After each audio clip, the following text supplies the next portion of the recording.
আসসালামু আলাইকুম। আশা করি সবাই ভালো আছেন। আলহামদুলিল্লাহ আমরাও বেশ ভালো আছি। আবারও একটি নতুন ভিডিও নিয়ে চলে আসলাম। আর আজকের ভিডিওটা বেশ ইন্টারেস্টিং হতে চলেছে। কারণ আজকে আপনাদের সাথে শেয়ার করব আমার ভালো লাগার একটা পছন্দের একটা পিঠা। তো সেই পিঠাটা অবশ্যই বানিয়ে আপনারা খাবেন। না হলে বিশ্বাস করতে পারবেন না পিঠাটা এত মজাদার ছিল। তো যাই হোক চলুন ভিডিওটা শুরু করি। তো পিঠাটা বানানোর জন্য একটা বলে নিয়েছিলাম একটা লো টেম্পারেচারের একটা ডিম। তো ডিমের সাথে অ্যাড করেছি পরিমাণ মতো চিনি। তো যার যেমন টেস্ট সে অবশ্যই ওই পরিমাণে চিনিটা দিবেন। তো চিনিটা দেবার পরে এখানে দিয়েছিলাম আটা। আটাটা অবশ্যই অল্প অল্প করে দিবেন, একেবারে বেশি দিতে যাবেন না, তাহলে হবে কি বেশি পড়ে গেলে আবার সমস্যা, একদম ডোটা শক্ত হয়ে যাবে। তো আমি এখানে অল্প অল্প করে দিচ্ছিলাম যাতে ডোটা একদম সফট থাকে আর হচ্ছে একদম পারফেক্ট একটা ডো হয়।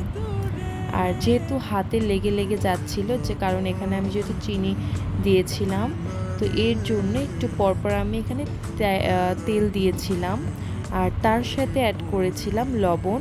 লবণটা আমার মিষ্টিটাকে আসলে ব্যালেন্স করবে। তো যাই হোক, এই তো দেখুন আমার ডোটা কমপ্লিট হয়ে গেছে। আর এখানে দেখে মনে হচ্ছে বেশ শক্ত ড্রাইনেস হয়েছে, কিন্তু আসলে না, ডোটা একদম সফট হয়ে যাবে কারণ যেহেতু এখানে আমি চিনি দিয়েছিলাম। তো চিনির কারণে এটা আমার একদম সফট হয়ে যাবে। তো এটাকে আমি প্রায় অনেকক্ষণ মথে নেব।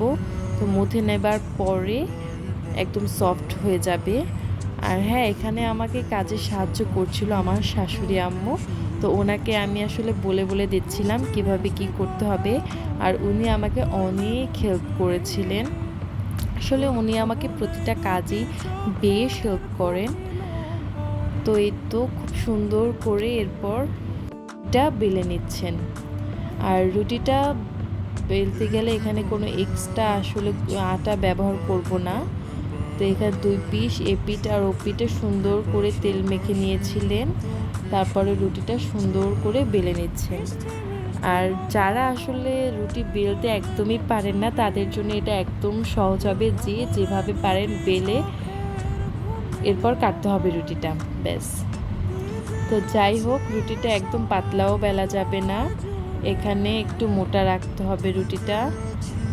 তো আম্মু সুন্দর করে একদম এপিঠ ওপিঠ একদম বেলে নিচ্ছিল যাতে চারদিকটা একদম সমান হয়।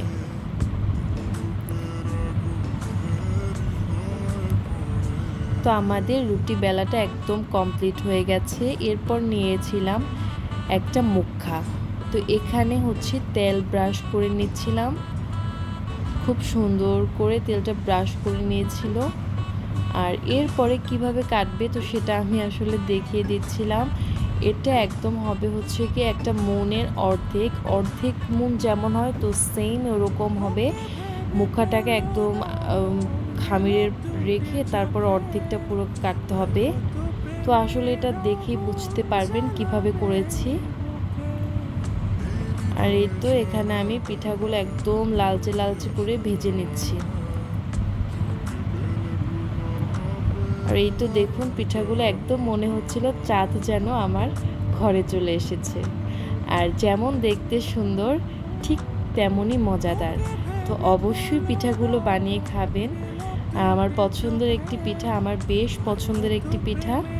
তো আজ এ পর্যন্তই, সবাই ভালো থাকবেন, সুস্থ থাকবেন। আল্লাহ হাফিজ।